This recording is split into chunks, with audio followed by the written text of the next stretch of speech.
It all started with a walk. Not the kind of walk you take for exercise or to clear your head after a bad day, just a regular walk through the park on a Saturday morning. I wasn't expecting anything out of the ordinary.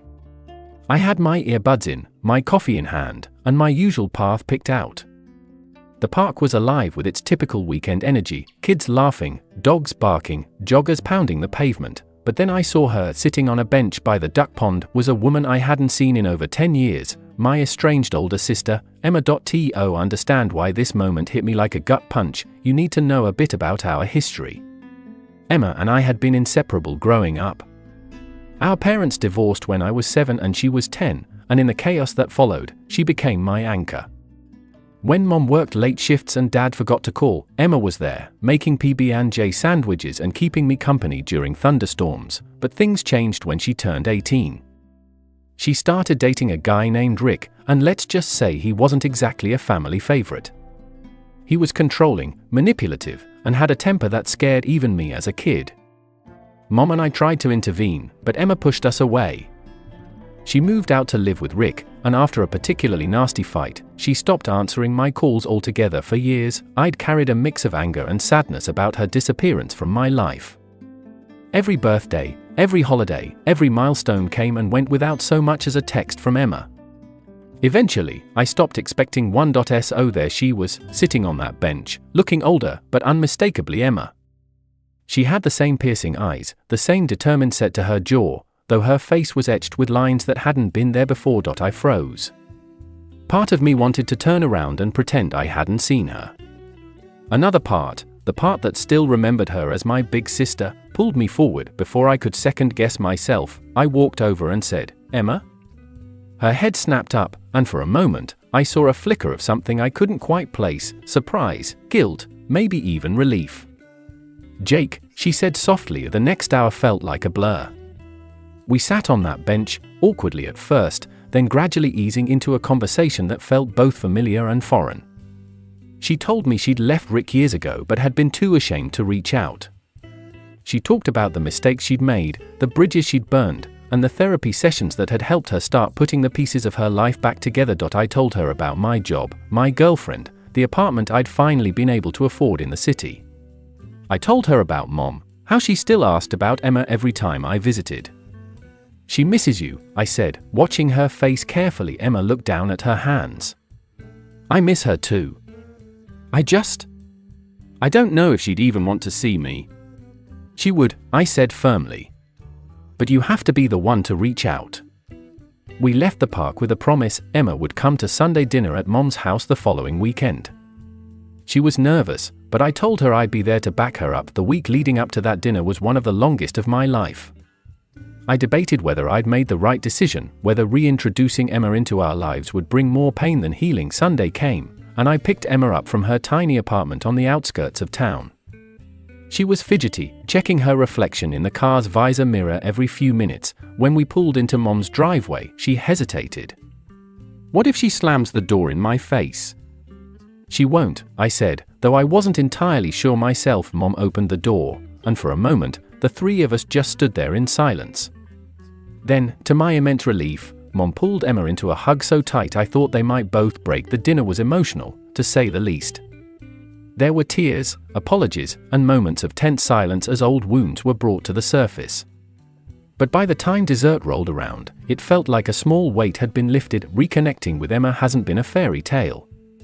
It's messy and complicated, and there are days when it feels like we're walking on eggshells.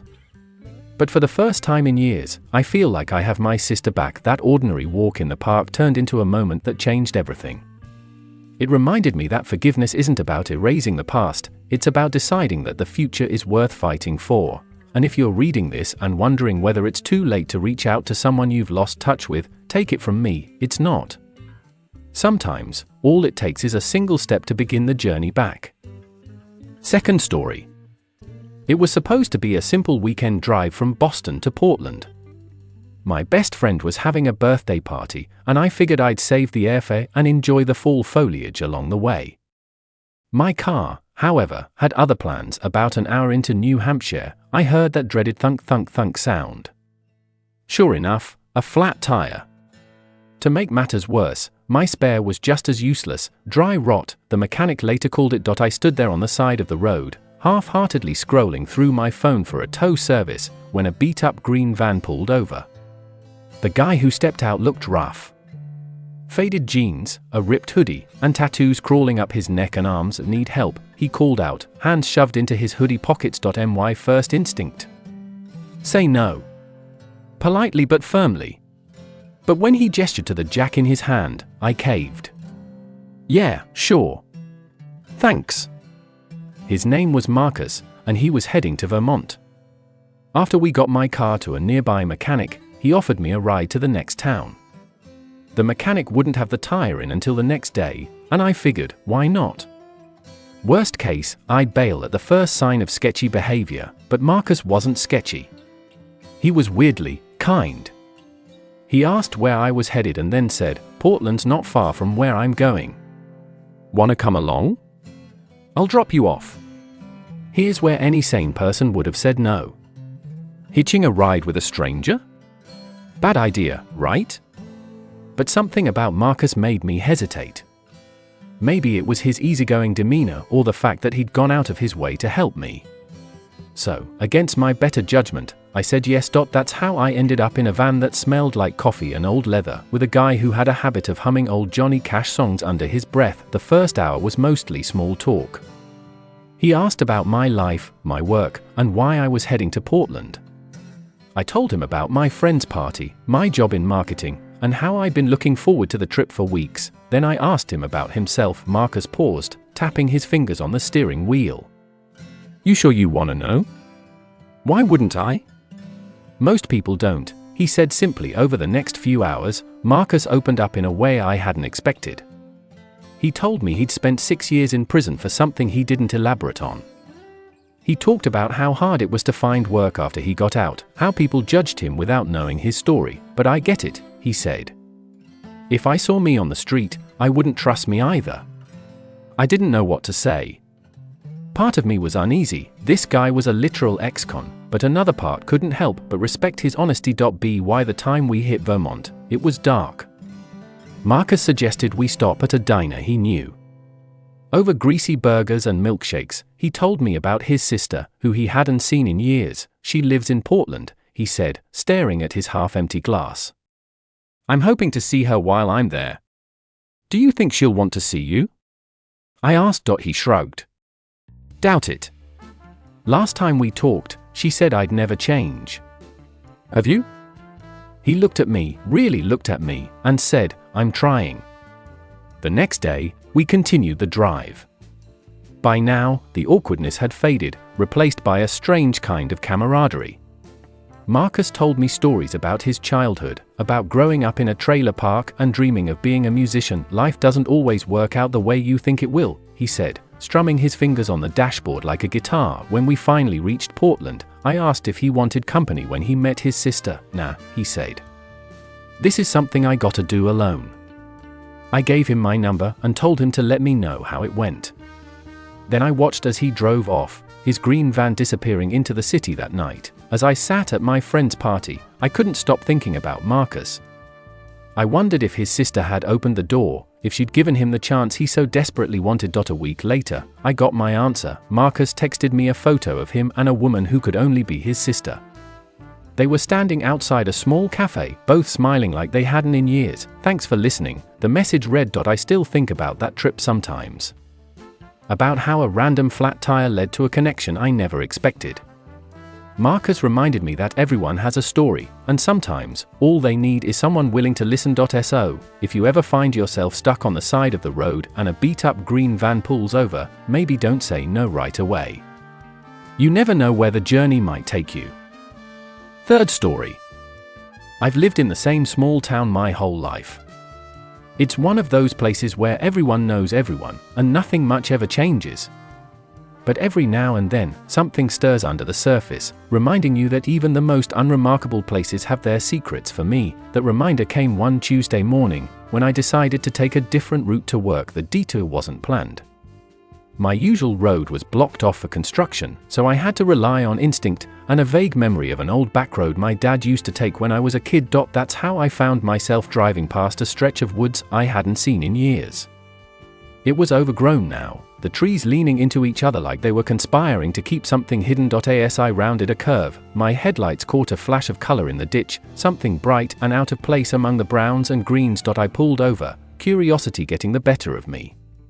The object turned out to be an old backpack, half buried in the mud.